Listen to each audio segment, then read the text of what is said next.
হাদিসে পাকে এসেছেন, নবীজি বলেছেন, ঈদুল ফিতর এবং ঈদুল আজহার চেয়েও আল্লাহর কাছে মর্যাদাপূর্ণ দিন জুমার দিন। আল্লাহ তাআলা আমাদেরকে জুমার নামাজ আদায় করার জন্য সফর মাসের শেষ জুমা আল্লাহ পাক রব্বুল ইজ্জত ওয়াল জালাল পৃথিবীর মধ্যে সর্বশ্রেষ্ঠ জায়গা, সর্বোৎকৃষ্ট জায়গা মসজিদে বাইতুল্লাহ তথা ঐতিহ্যবাহী নারায়ণগঞ্জ বাবুরাইল জামে মসজিদে আমাদেরকে শরীক এবং শামিল হওয়ার সেই তৌফিক দিয়েছেন, সুস্থ রেখেছেন, ভালো রেখেছেন। সে মহান রব্বে কারীমের দরবারে সকলে শুকরিয়া আদায় করে, প্রশংসা আদায় করে একবার পড়ি কালিমাতুশ শুকর, আলহামদুলিল্লাহ। তারই সাথে সাথে অগণিত অসংখ্য দরুদ ও সালাম প্রেরণ করি বিশ্ব মানবতার মুক্তি ও কল্যাণের দিশারি নবী, উম্মতের কান্ডারি নবী, দয়াল নবী, মায়ার নবী, শফায়াত করনে ওয়ালা নবী, সৈয়দুল মুরসালিন, খাতামুন নবিয়্যিন, শফিউল মুজনবিন, রহমতুল লিল আলামিন, মদিনা কা তাজদার, আফতাবে নবুয়ত, শাহিনশাহ রিসালত, নূরুন আলা নূর, হযরতে আহমদ মুজতবা মুহাম্মদ মুস্তাফা সাল্লাল্লাহু আলাইহি ওয়া আলিহি ওয়া সাল্লামের দরবার। মুহতারাম হাজিরিন, আমি আপনাদের খেদমতে কুরআনুল কারীমের সূরা বাকারার 186 নম্বর আয়াতে কারীমা তিলাওয়াত করেছি। হযরত রাসূল আকরাম সাল্লাল্লাহু আলাইহি ওয়া আলিহি ওয়া সাল্লামের অগণিত অসংখ্য হাদিসে পাক থেকে সুনানে আবি দাউদের একখানা হাদিস আপনাদের খেদমতে তিলাওয়াত করেছি। সে আলোকে দুই একটি কথা বলবো। ওয়ামা তাওফীক ইল্লা বিল্লাহ, সুবহানাকা লা ইলমা লানা ইল্লা মা আল্লামতানা ইন্নাকা আনতাল আলিমুল হাকীম। রব্বি জিদনি ইলমা ক্বালা রব্বি ইশরাহ লি সাদরি ওয়া ইয়াসসির লি আমরি ওয়াহলুল উকদাতাম মিন লিসানি ইয়াফকাহু কওলি। প্রিয় মুসল্লিয়ানে কিরাম, আমি আমার মূল আলোচনা শুরু করার প্রারম্ভে আমার ছাত্র ভাইদের প্রতি একটি কথা না বললেই নয়। সম্প্রতিকালে আমরা অনেকে অবগত আছি, অনেকে দেখতেছি, অনেকে জানি।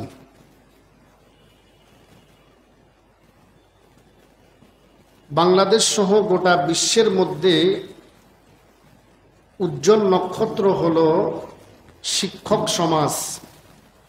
কোন সমাজ? শিক্ষক সমাজ।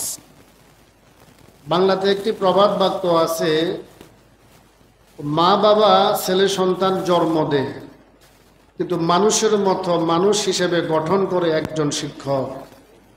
ঠিক কিনা?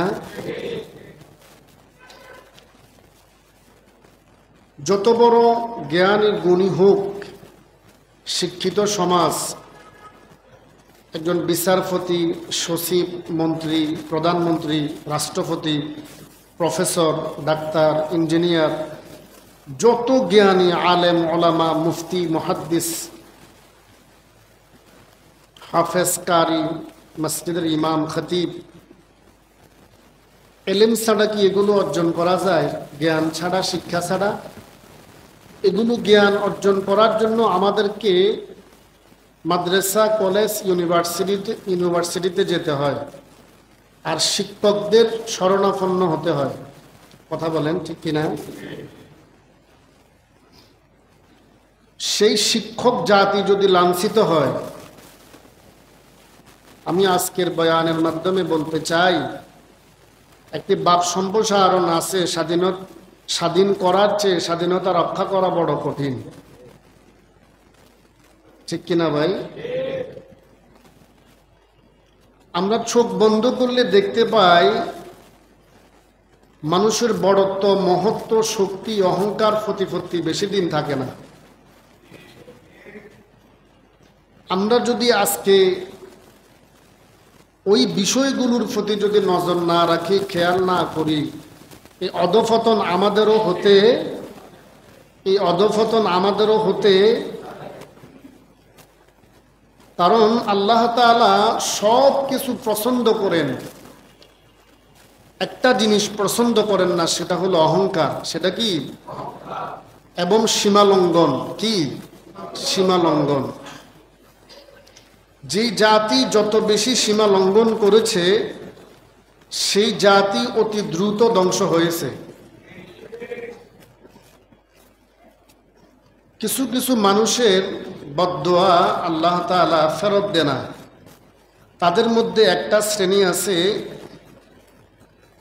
শিক্ষক, উস্তাদ। তবে শিক্ষকের মধ্যে দুই শ্রেণীতে বিভক্ত, সুশিক্ষক আর কুশিক্ষক। একটা মানুষ যে সব বিষয়ে ভালো হবে তা না, আর একজন মানুষকে সবাই যে পছন্দ করবে তাও না। একটা মানুষ কখনো সকলের কাছে ভালো হতে, আর ভালো মানুষের শত্রু থাকবে, ভালো মানুষের পিছনে সমালোচনা থাকবে। এজন্য আমাদের কাজ বন্ধ করা যাবে। আর যে লোকটা সবার কাছে ভালো হতে চায় সেই শয়তান হওয়া ছাড়া কোনো উপায় নাই। বলতে চাই, সুশিক্ষক যারা তাদের মাধ্যমে ছাত্ররা প্রতিষ্ঠিত হয়, আর কুশিক্ষক যারা তাদের মাধ্যমে ছাত্ররা সফলতা থেকে বঞ্চিত হয়।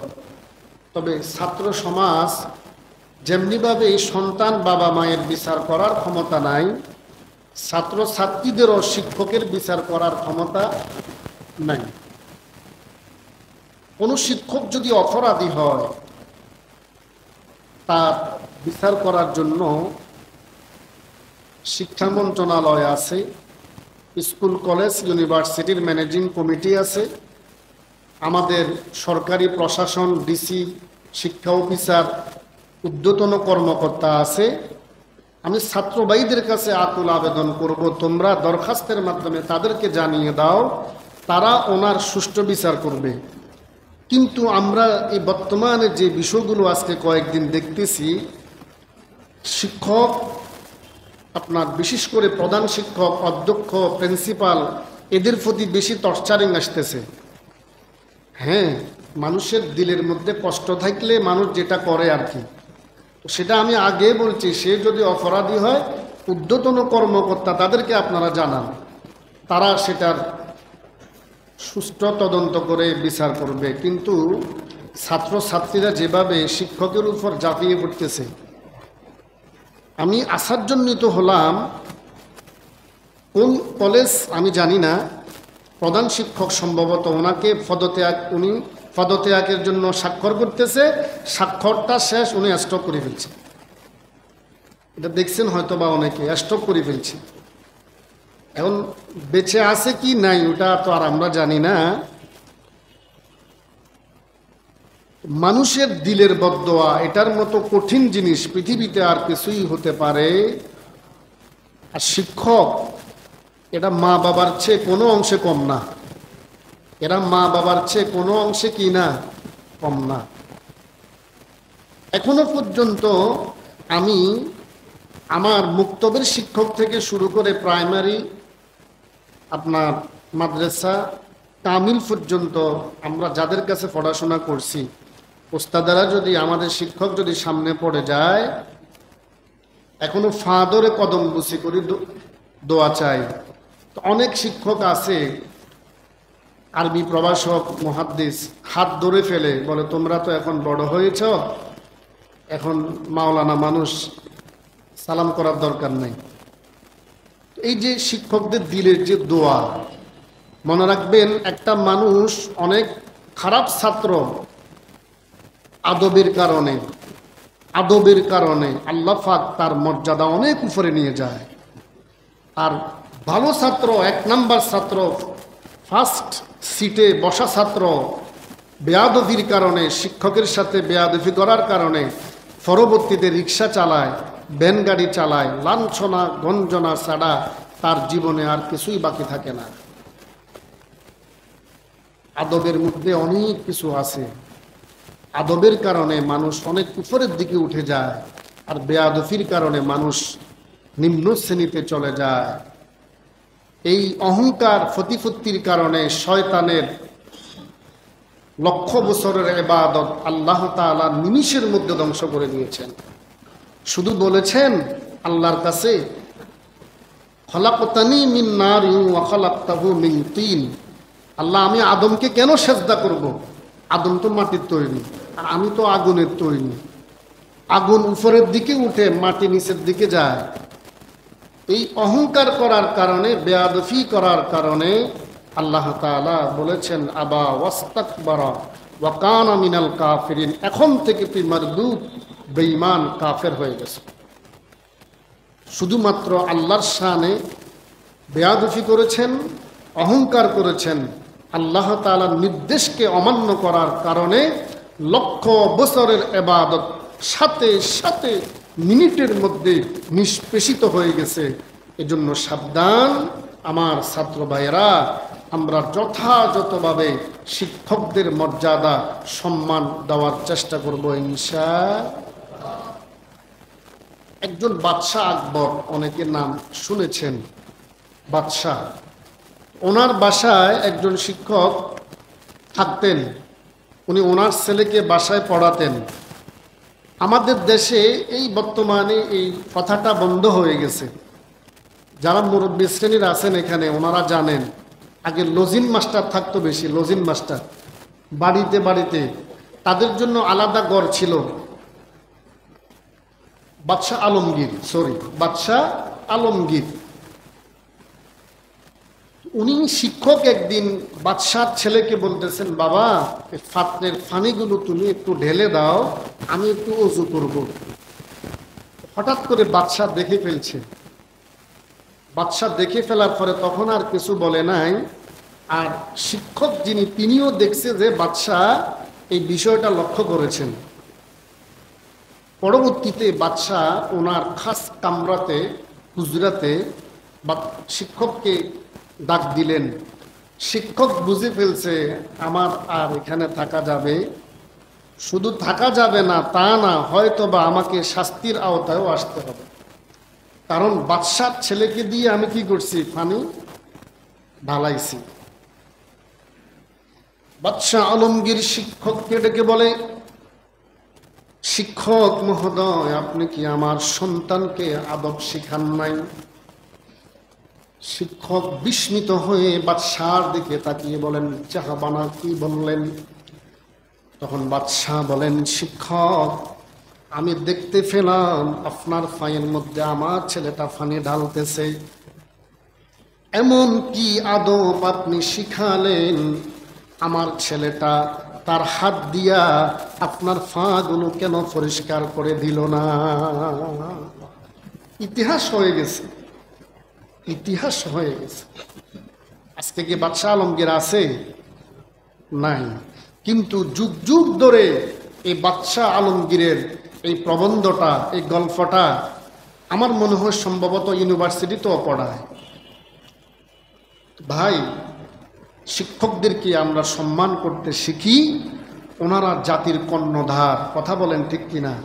আমি আগে বলছি, যারা কুশিক্ষক, মানুষের পা চাটা, শিক্ষার মান ধ্বংস করে দিয়েছেন, এদের দায়িত্ব আপনি ঊর্ধ্বতন কর্মকর্তার কাছে ছেড়ে দেন। ঠিক কিনা? হাদিসে পাকের মধ্যে নবীজি বলেছেন, ওয়াকালা রাসূলুল্লাহি সাল্লাল্লাহু আলাইহি ওয়া আলিহি ওয়াসাল্লাম, তলাবুল ইলমি ফরিদাতুন আলা কুল্লি মুসলিম। দ্বীনের ইলম অর্জন করা, দ্বীনের ইলম শিক্ষা গ্রহণ করা প্রত্যেক মুসলমানের উপর ফরজ। আমার প্রিয় ভাইয়েরা, আপনি ডাক্তার হন, ইঞ্জিনিয়ার হন, প্রফেসর হন, অধ্যাপক হন, কোনো অসুবিধা নাই। আমি প্রায় বয়ানে বলে থাকি সবার আমাদের দরকার আছে, কিন্তু প্রথম ভিত্তি, প্রথম ফাউন্ডেশন যদি আপনি দ্বীনের ইলমটা শিক্ষা গ্রহণ করেন, এবার আপনি পৃথিবীর যত বড় জ্ঞানী গুণী মনীষী হন না কেন, আপনার মিসগাইড হওয়ার সুযোগ নাই, নাস্তিক হওয়ার সুযোগ নাই, দ্বীনের ইলম যদি আপনার মধ্যে থাকে। আল্লাহর হাবিব বলেছেন, সুন্দর একটা বাড়ি, ডুপ্লেক্স বাড়ি, যেই বাড়ির মধ্যে মানুষ থাকে না, বিরামহীন গড়টার যেমনি ভাবে যত টাইলস, যত দামি বাড়ি হোক না কেন, যে বাড়ির কোনো দাম নাই, একজন মানুষের দাম নাই যে মানুষের কলবটার মধ্যে আল্লাহর কোরআন নাই। বিরামহীন গড়ের মতো। জামিউ তিরমিজিতে নবীজি বলছেন, বিরামহীন ঘর, যে ঘরটা অনেক দামি ঘর, অনেক কারুকার্য করে আপনি ঘরটা তৈরি করেছেন, কিন্তু ঘরের মধ্যে মানুষ জন থাকে না, ওই বিরামহীন ঘরের যেমন দাম নাই, ওই ব্যক্তিটার কোনো মূল্য নাই আল্লাহ এবং তার রাসূলের কাছে, যার কলবের মধ্যে কোরআনের কোনো অংশ নাই। আশ্চর্যান্বিত হয়ে যায় অনেক সময় আমরা, মুসলমানের সন্তান। সূরা নাস আমি অনেক সময় বলি, নাস পারো? না হুজুর। তো কি পারো? সূরা ফাতিহা। ফাতিহা তো আর জানে না, আলহামদু সূরা ছাড়া আর কোনো সূরাই জানে না। ওই সকল মা বাবাগুলার জন্য ধিক্কার। কি জবাব আপনারা আল্লাহর দরবারে দিবেন? এই সন্তানগুলো মুসিবতের ময়দানে আল্লাহর কাঠগড়ে দাঁড়িয়ে যাবে, বলবে, আল্লাহ আমার কোনো দোষ নাই, আমার মা বাবা আমাকে দিন শিখায় নাই, এজন্য আমি মিসগাইড হয়েছি, খারাপ পথে গিয়েছি। আমার মা বাবা যদি আমাকে দিন শিখাইতো, আজকে আমার এই পরিণতি হতো না। ঠিক আছে, তুমি আমাকে জাহান্নাম দিবা মাওলা রে, তবে আমার আব্বা আম্মা সহ একসাথে জাহান্নাম দিতে হবে। নাউজুবিল্লাহ বলেন। এজন্য আপনি ডাক্তারের বাবা হয়েছেন, এটা আপনার বড়ত্ব না। একজন আলেম, একজন হাফেজ, একজন দিনদার সন্তানের ছেলে মেয়ের বাবা হওয়া, এটা বড়ত্ব। কথা বলেন ঠিক কিনা?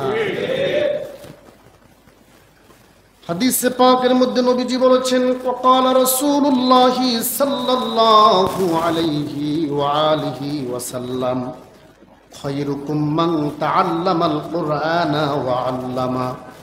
আল্লাহর হাবিব বলেছেন, ও আমার উম্মতের দলেরা, তোমাদের মাঝে সর্বোত্তম ওই ব্যক্তি যে ব্যক্তি নিজে কোরআন শিখে এবং অন্যদেরকে কোরআন শিক্ষা দেয়। সুবহানাল্লাহ। নবীজি এই কথাটা বলতে পারতেন। ওই ব্যক্তি সর্বোত্তম যে দেশের প্রেসিডেন্ট, ওই ব্যক্তি সর্বোত্তম যে সচিব, ওই ব্যক্তি সর্বোত্তম যে মেয়র, এভাবে ইত্যাদি ইত্যাদি। নবীজি বলেছেন, আল্লাহ এবং তার রাসূলের কাছে মর্যাদাপূর্ণ ওই ব্যক্তি, সবচাইতে দামি ওই ব্যক্তি যে নিজে কোরআন শিখে এবং অন্যকে শিখায়। সুবহানাল্লাহ। এজন্য কোরআনে পাকের 22তম পারা সূরা ফাতিরের মধ্যে আল্লাহ রাব্বুল আলামিন বলেন, ইন্নামা ইয়াখশাল্লাহু মিন ইবাদিহিল উলামা। নিশ্চয়ই আল্লাহকে সবচেয়ে বেশি ভয় করে যারা জ্ঞানী তারা। আল্লাহকে সবচেয়ে বেশি ভয় করে কারা? সূরা ফাতির 22তম পারা আল্লাহ পাক বলেন, নিশ্চয়ই যারা আলেম, ইলমের বহুবচন আলেমের বহুবচন ওলামা, নিশ্চয়ই যারা ওলামা আলেম সম্প্রদায়, তারা আল্লাহকে সবচেয়ে বেশি ভয় করে। মুআজ্জাজ মুহতারাম মুকাররম, এই জন্য আমরা সন্তানকে অন্তত পক্ষে কোরআনটা শিক্ষা দিব। আজকে অনেক ভাইয়েরা নামাজ কিভাবে পড়তে হয় জানে না। নামাজের মধ্যে অনেক সময় মোবাইল আসে, মোবাইল, আপনার কলটা, আপনার এই কল, এটা আপনার কাছে গুরুত্বপূর্ণ হয়ে গেছে, অথচ নামাজ গুরুত্বপূর্ণ না। আজকে 40, 50, 60 বছর পর্যন্ত নামাজ পড়ে, কিন্তু নামাজের এখনো গুরুত্ব বুঝে না, গুরুত্ব জানে না। মোবাইলটা যখন বাজে পকেট থেকে বের করে দেখে গুরুত্বপূর্ণ কল কিনা, এটা দেখার পরে এবার বন্ধ করে। আরে ভাই, এই বন্ধ করাটা আপনার জন্য দেখবেন কেন, কোনো কারণে যদি সাইলেন্ট বা বন্ধ মোবাইল করতে বলে যান, হ্যাঁ, কিয়াসের মাধ্যমে আলেম ওলামারা বলেছেন নামাজের মধ্যে যদি কল চলে আসে, একটা হাত দিয়া অনুমান করে মোবাইলটা বন্ধ করে দিবেন। কিন্তু মোবাইলটা হাতে নিয়ে কে কল দিল সেটা দেখার পরে আপনি কাটলেন। এখন যদি গুরুত্বপূর্ণ কল হয়, এবার আপনার মনের মধ্যে শুধু চিন্তা হবে, ইমাম সাহেব কেন সালাম ফিরায় না, কেন সালাম ফিরায় না। গুরুত্বপূর্ণ কথা, আপনার কাছে নামাজটা গুরুত্বহীন হয়ে গেল, আপনার মোবাইলের কথাটা গুরুত্বপূর্ণ হয়ে গেল। এটার একমাত্র কারণ হলো আপনার কাছে দিন না থাকার কারণে। এই দিন অর্জন করতে হলে আমাদেরকে যেতে হবে আলেমদের কাছে, আমাদেরকে যেতে হবে শিক্ষকদের কাছে। কথা বলেন ঠিক কিনা? আমার ছাত্র সমাজ, আমরা যারা আছি, এই মেসেজটা আমরা মোবাইলের মাধ্যমে আমরা সবার কাছে পৌঁছিয়ে দেব। আমরা শিক্ষকদের সম্মান যথাযথ মর্যাদা দিব ইনশাআল্লাহ। অহংকার, এই কথাটা আমি প্রায় টাইমে বলি, ইন্নাল্লাহা লা ইউহিব্বুল মুখতালান ফাখুরা। নিশ্চয়ই যার দিলের মধ্যে অহংকার আছে, আল্লাহর হাবিব বলেন আল্লাহ তাআলা তাকে ভালোবাসেন না, আল্লাহ তাআলা তাকে ভালোবাসেন না। আল্লাহর হাবিব হাদিসে পাকের মধ্যে বলেছেন, যার দিলের মধ্যে সরিষার দানা পরিমাণ অহংকার থাকবে, আল্লাহর নবী বলেন তার একটা ইবাদত আল্লাহর দরবারে কবুল হবে না। নবীজি বলেছেন, তিনটা বস্তু মানুষদেরকে ধ্বংস করে।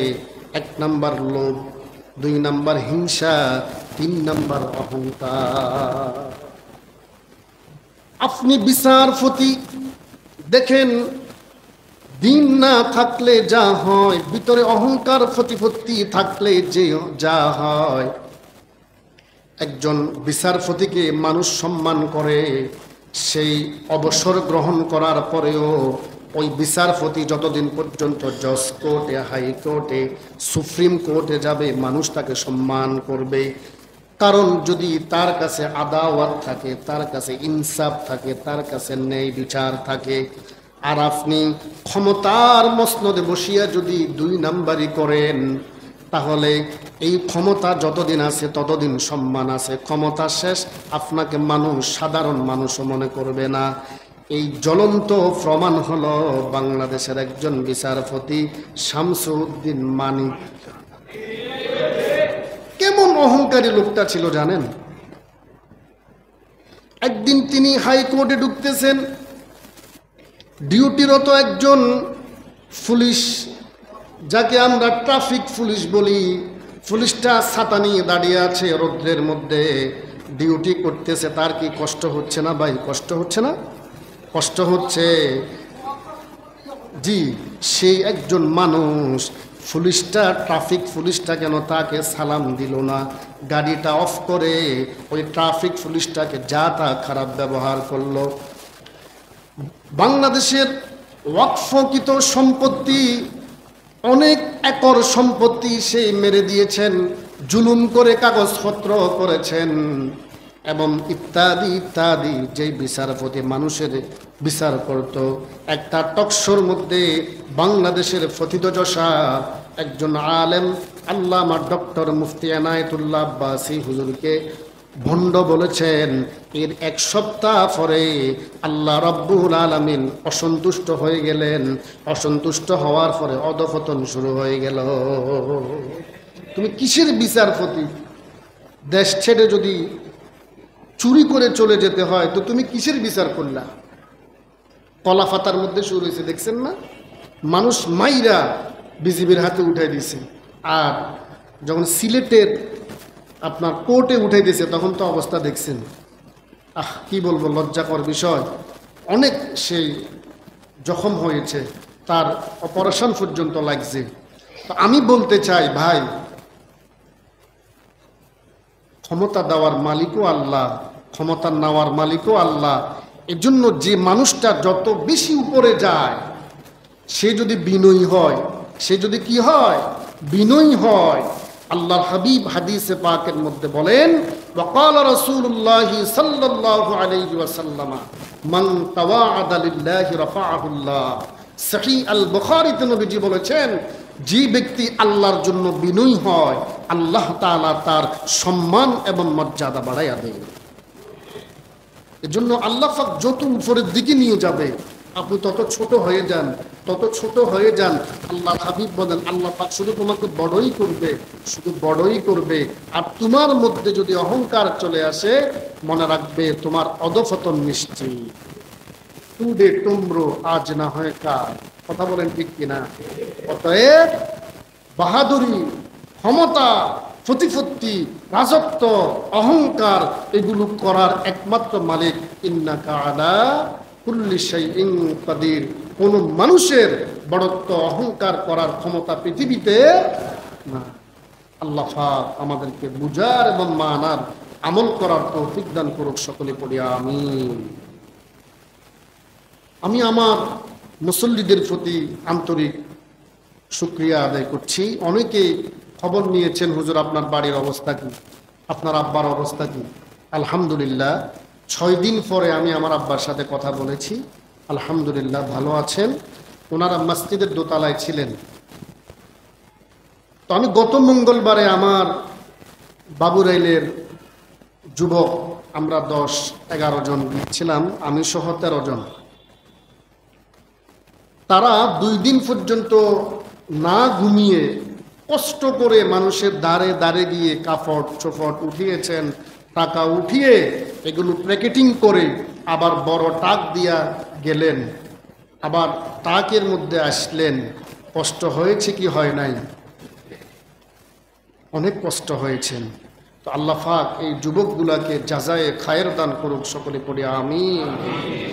দেখেছি যাওয়ার পরে একটা প্যাকেটের জন্য মানুষের কি অবস্থা, কি হাহাকার। আমাকে একটা দেন, আমাকে একটা দেন। গাড়ি কোথাও দাঁড়ালে মৌমাছির মতো পুরুষ মহিলা ছোট বড় একসাথে আসতেছে। আমি দেখেছি কি গরিব কি ধনী। ভাই আল্লাহ শপথ করে বলি, ধনী মানুষগুলা পর্যন্ত আসি দাঁড়া রয়েছে, খাবার নাই। কারণ ফেনীর মানুষগুলো একেবারে নিঃস্ব হয়ে গেছে। আমি যখন আমার আব্বার চেহারার দিকে তাকাইছি, বিশ্বাস করে আমার দিলটা কেমন যেন কম্পিত হয়ে গেছে। চেহারাটা কেমন হয়ে গেছে। 6 দিন পর্যন্ত পায়খানা প্রস্রাব নাই, খাবার নাই, কিচ্ছু নাই। কি সামান্য খেয়ে কোনোরকম বিশুদ্ধ পানি নেই। আবার তো ঘরের মধ্যে ময়লা, 1 হাঁটু পরিমাণ কাদা হয়েছে। কাদা, মানুষের ল্যাব তোষক, আপনার আসবাবপত্র সব নষ্ট হয়ে গেছে। অনেক মানুষ ফকির হয়ে গেছে। এই মজলুমগুলার প্রতি আমরা দয়া করব ইনশাআল্লাহ। চলতেছে আলহামদুলিল্লাহ, আলহামদুলিল্লাহ। বাংলাদেশের ছাত্র জনতা, আলেম ওলামারা যেভাবে নামছে, আল্লাহু আকবার।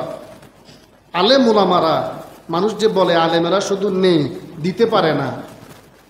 একটু আপনারা দেখেন, ফেসবুক দেখেন, আপনার আসসুন্নাহ ফাউন্ডেশন, বাংলাদেশ গাউসিয়া কমিটি, বাংলাদেশ আহলে সুন্নাত ওয়াল জামাত, দল মত নির্বিশেষে, কি কওমি, কি আলিয়া, কি জামাত, সবাই একসাথে জাফাই পড়ছে। ঢাকা ইউনিভার্সিটির ছাত্ররা, আমার বাংলাদেশের প্রশাসন, বিশেষ করে সেনাবাহিনীকে আমি অভিনন্দন জানাই। তারা যে কষ্ট করতেছে, সুবহানাল্লাহি ওয়া বিহামদিহি। তো আলহামদুলিল্লাহ, আমরা আমাদের দেশের জন্য দোয়া করব। আমাদের দেশের প্রতি এত আল্লাহ পাকের দয়া কেন জানেন? যে মানুষের প্রতি সহানুভূতিপূর্ণ। এই যে সবাই, কেউ কারো ভাই না, আত্মীয় না, কিচ্ছু না, শুধু মুসলমান, দেশের ভাই, আমার ভাই। আল্লাহর হাবিব বলেছেন, সারা পৃথিবীর সব মুসলমানগুলো তোমার একটা অঙ্গের মতো।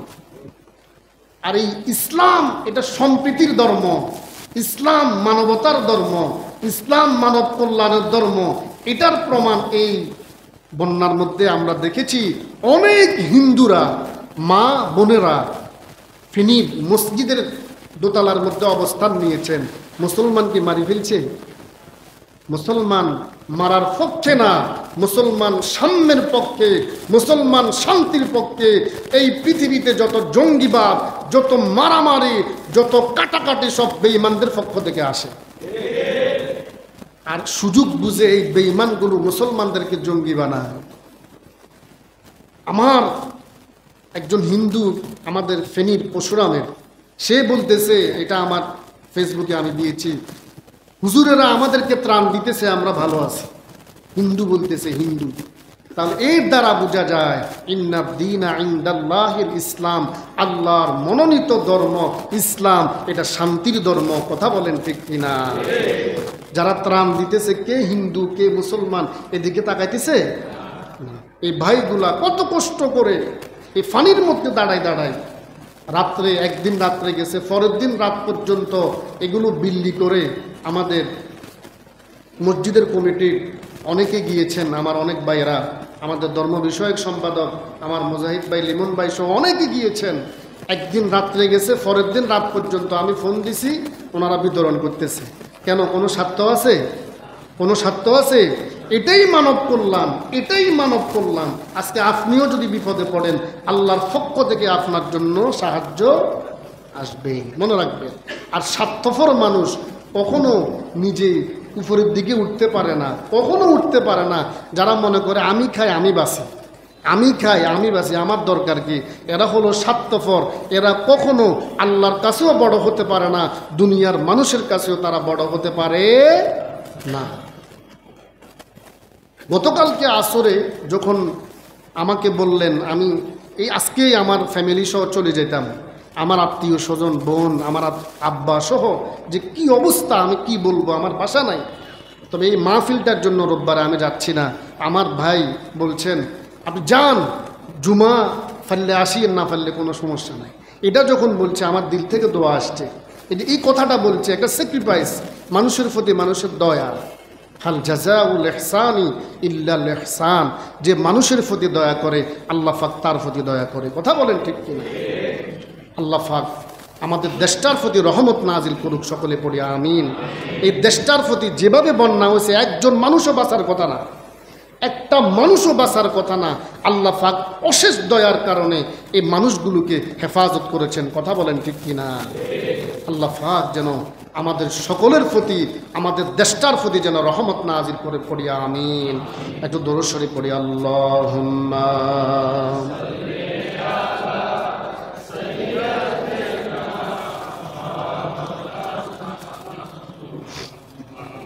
ওয়া আলা আলি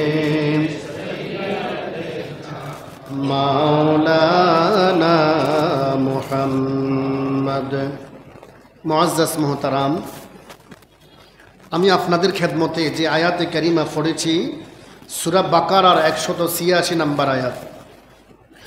আল্লাহ রাব্বুল আলামিন বলেন, আউযু বিল্লাহি মিনাশ শাইতানির রাজিম, বিসমিল্লাহির রাহমানির রাহিম।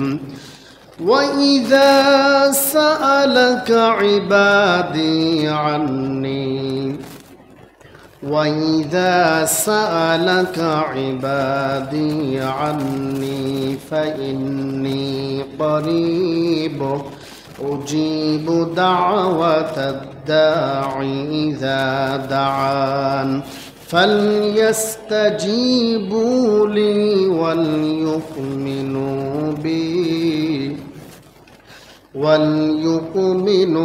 بِي لَعَلَّهُمْ يَرْشُدُونَ। আল্লাহ পাক রব্বুল আলামিন বলেন, ও আমার হাবিব, দুনিয়ার মানুষগুলো যখন আপনাকে প্রশ্ন করবে আমি আল্লাহ সম্পর্কে, একটু খেয়াল করেন, অত্যন্ত গুরুত্বপূর্ণ একটা আয়াত। আল্লাহ পাক বলেন, হাবিব রে, আমার বান্দাগুলা যখন, এখানে আল্লাহ পাক মানুষদেরকে বান্দা বলেছেন, আমাকে আপনাকে। ওয়াইদা সাআলাকা ইবাদি, আমাকে আপনাকে আল্লাহ পাক বান্দা বলছে। বান্দা, বান্দা মানে আমরা আল্লাহর গোলাম। কার গোলাম? আল্লাহ পাক বলেন, হাবিব রে, আমার বান্দাগুলা যখন আপনাকে আমি আল্লাহ সম্পর্কে ওয়াইদা যখন সালাকা জিজ্ঞেস করবে, ইবাদি আমার বান্দারা, আন্নি ফাইন্নি করিব, আপনি বলে দেন আমি আল্লাহ তাদের অতি নিকটবর্তী। আমি আল্লাহ তাদের কি অতি নিকটবর্তী। এটাকে আমরা কি বলি? শাহী রব। আল্লাহর হাবিব হাদিসে পাকের মধ্যে বলেন, এই শাহী রবটা যত কাছে আমার আল্লাহ তার চেয়েও নিকটে। হুজুর দেখি না কেন? তো আমিও আপনাকে বলবো, বাতাস তো গায়ে লাগে, বাতাস দেখেননি আপনি? বাতাস গায়ে লাগে না ভাই? বাতাস দেখা যায়? আপনার নিজের নাক আপনি দেখেন? তো যেটা নিজের নাক নিজে দেখার ক্ষমতা নাই, আল্লাহকে আপনি কেমনে দেখবেন? আমরা আল্লাহকে দেখব কোথায়? জান্নাতে।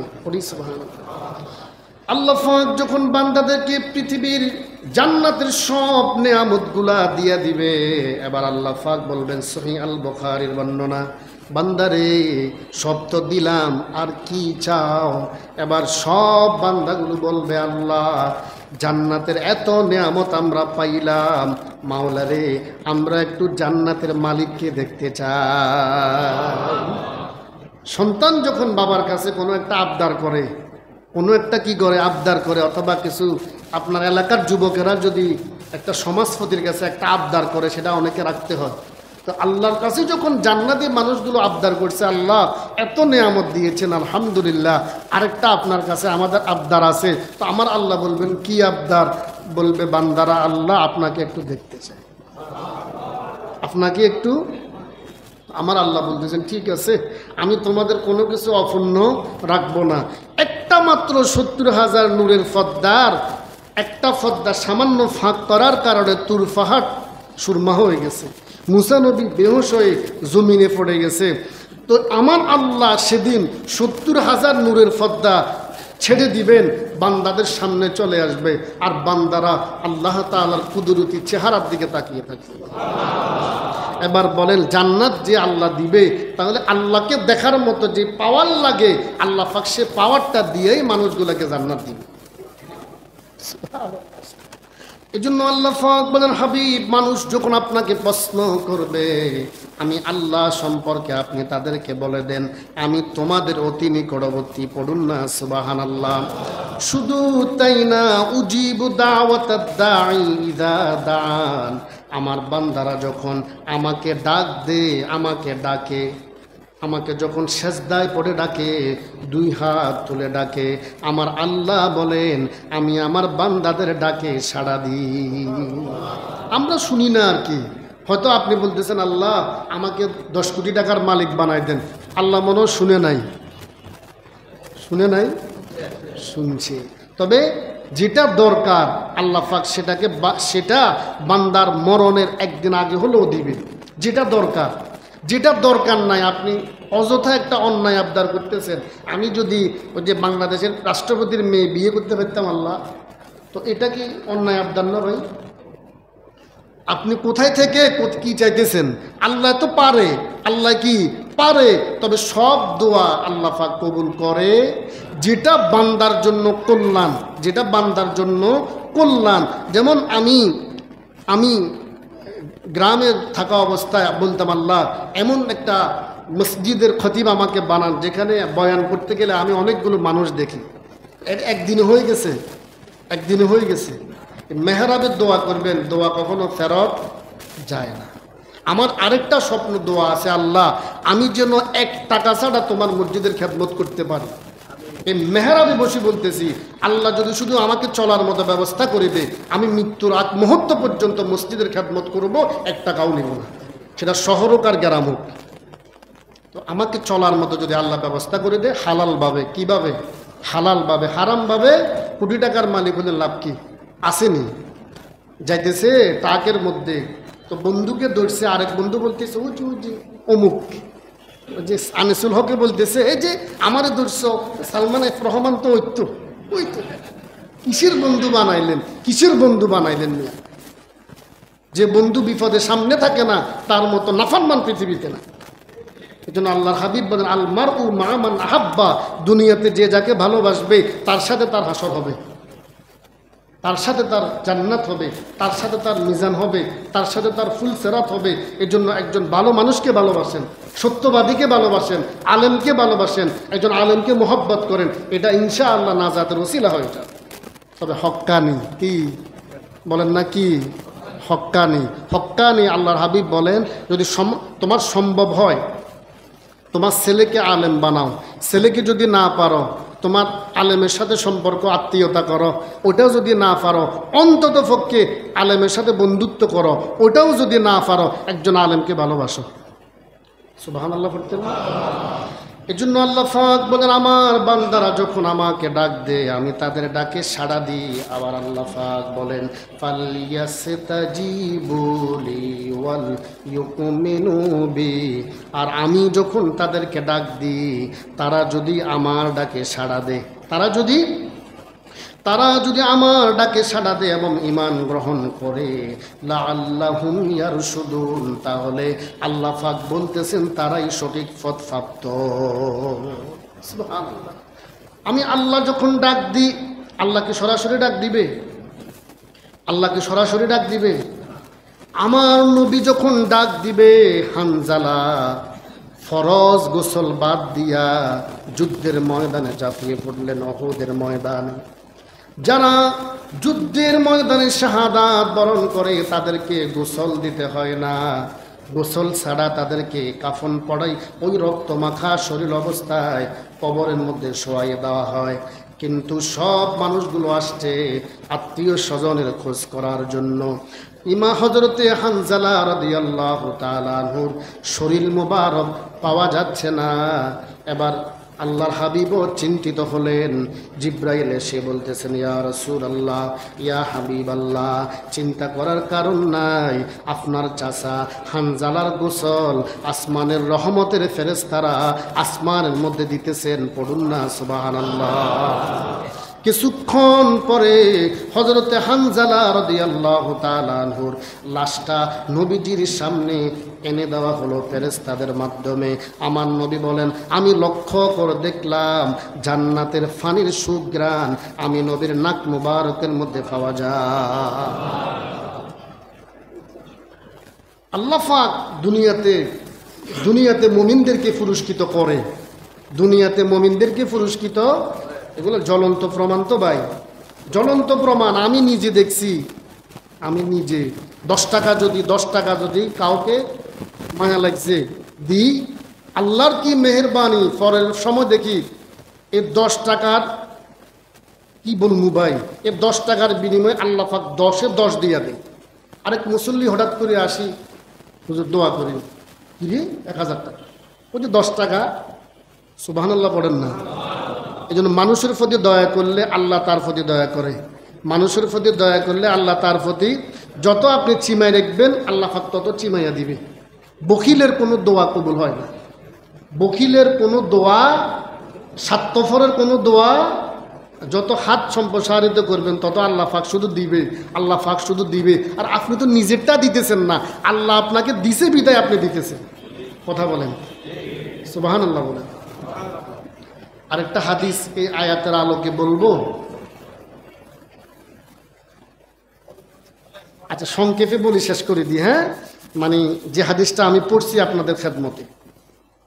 এর আগে আরেকটি কথা বলি, এই মাসটা সফর মাস। কোন মাস?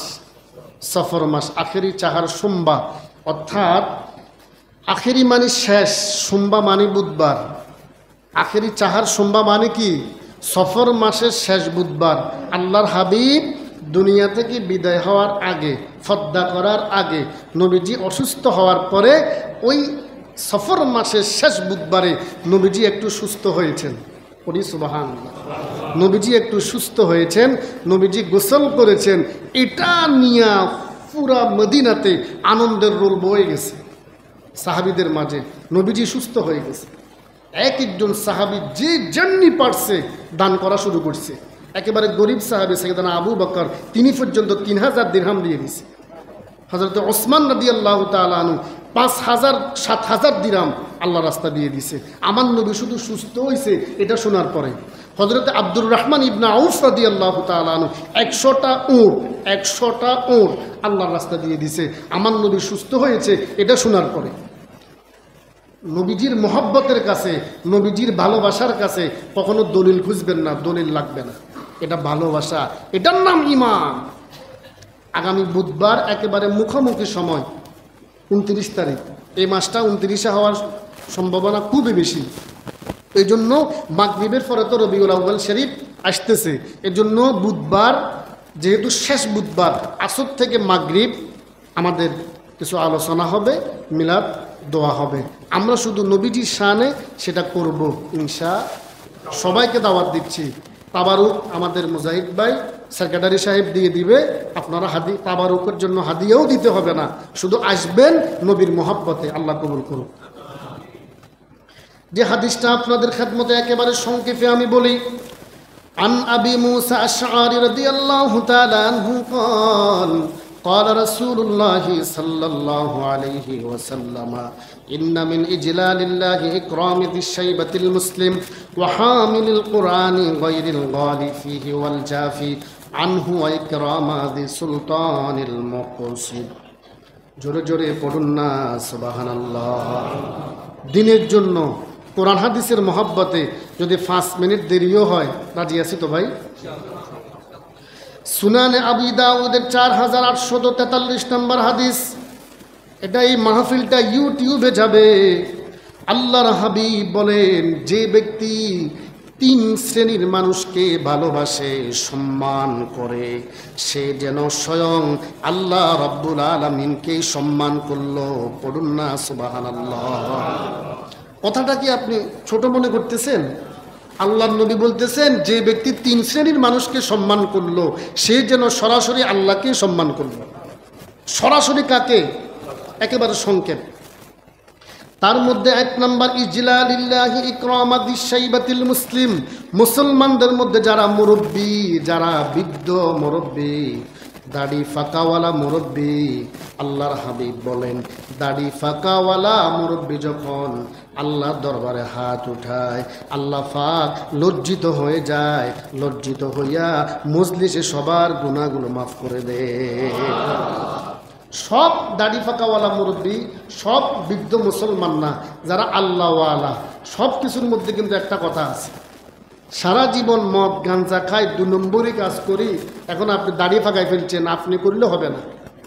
বৃদ্ধ মুরব্বী কারা? যারা আল্লাহওয়ালা, যারা তাকওয়াবান, যারা ফরহেজগার, যারা চোখ বন্ধ করলে আল্লাহ পাকের আরশ দেখে, ওই সকল বৃদ্ধ মুরব্বী মুসলমান, বেঈমান না, আবার অমুসলিম না, মুসলমানের মধ্যে আল্লাহওয়ালা একজন বৃদ্ধ মুরব্বীকে সম্মান করা, নবীজি বলতেছেন স্বয়ং আল্লাহকে সম্মান করা শামিল। সুবহানাল্লাহ বলেন। 2 নম্বর আল্লাহর হাবিব বলেন ইজলালিল্লাহি ইকরাম। 2 নম্বর আল্লাহর হাবিব বলেন ওয়াহামিলিল কুরআনি গায়রিল গালি ফিহিল জাফিআন। যারা কোরআনের দ্বারক বাহক, এটার দ্বারা মূল অর্থ হলো একজন হক্কানি আলেমকে মহব্বত করা। স্বয়ং নবীজি বলতেছেন আল্লাহকে সম্মান করার শামিল। পড়ুন না সুবহানাল্লাহ। একজন আলেমকে সম্মান করা, একজন হাফেজকে সম্মান করা, একজন ইমাম ও খতিবকে সম্মান করা, একজন মুহাদ্দিসকে সম্মান করা, একজন মুফাসসিরকে সম্মান করা, একজন মুফতিকে সম্মান করা। মূল কথা হলো যারা কোরআনের দাওয়াত দেয় মানুষদেরকে, কোরআনের দ্বারক বাহক হক্কানি একজন আলেমকে সম্মান করা, স্বয়ং নবীজি বলতেছেন আল্লাহকে সম্মান করার সমান। 3 নম্বর ওয়া ইকরামা যিস সুলতানিল মুকসিদ। একজন ন্যায়পরায়ণ বাদশাহ, একজন ন্যায়পরায়ণ শাসক, তাকে সম্মান করা, নবীজি বলতেছেন স্বয়ং আল্লাহকে সম্মান করার সমান। ন্যায়পরায়ণ বাদশাহ আপনিও হতে পারবেন। আপনার ঘরের মধ্যে অনেক বাবা আছে, 7-8টা সন্তান হলে দামি দামি সম্পদগুলো একটা ছেলেরে দিয়া দেয়। আপনি ন্যায়পরায়ণ হতে পারেন নাই। ন্যায়পরায়ণ হতে মেয়েদেরকে বঞ্চিত করে, মা তোমাকে দোয়া করে দিলাম, তোমার বাইরে দিয়ে দিছি। কেন? কার সম্পদ কাকে দিচ্ছেন? তার সম্পদ কাকে দিচ্ছেন আপনি? এই আপনি আপনার পরিবারে যদি ন্যায় বিচারক না হতে পারেন, আপনি আল্লাহর কাছে ধরা। সমাজে আসেন, আপনি সমাজের গণ্যমান্য ব্যক্তি, আপনাকে একটা বিচার করার জন্য ডাক দিল, আপনি বাম হাত দিয়া ঘোষের টাকা নিয়ে বিচার করে দিলেন উল্টা। ন্যায়পরায়ণ বাদশা আপনি হতে, এভাবে আমি কয়টা বলবো, একটা একটা। আল্লাহর হাবিব বলেন, একজন ন্যায় বিচারক বাদশাকে যদি কেউ সম্মান করে, সে যেন স্বয়ং আল্লাহকে সম্মান করলো। আর মনে রাখবেন, সবচেয়ে বড় আদাওয়াত বিবেক হলো আপনার নিজের বিবেক। নিজের বিবেক, যে ব্যক্তি নিজেকে চিনল, মান আরাফা নাফসাহু ফাকাদ আরাফা রাব্বা, যে নিজেকে চিনল সে আল্লাহকে চিনল। আমরা আজকে নিজের মধ্যে হাজারো দোষ, কিন্তু নিজেরগুলো আমরা দেখি। এই জন্য নবীজি বলতেছেন, যে নিজেকে চিনল সে আল্লাহকে চিনল, আর যে আল্লাহকে চিনল তার স্থান জান্নাত। আল্লাহ পাক বুঝার এবং মানার আমল করার তৌফিক দান করুক, আমিন। ওয়া মা আলাইনা ইল্লাল বালাগ। যারা সুন্নাত পড়েন নাই, সুন্নাত পড়ে নেন। আসসালামু আলাইকুম ওয়া রাহমাতুল্লাহ।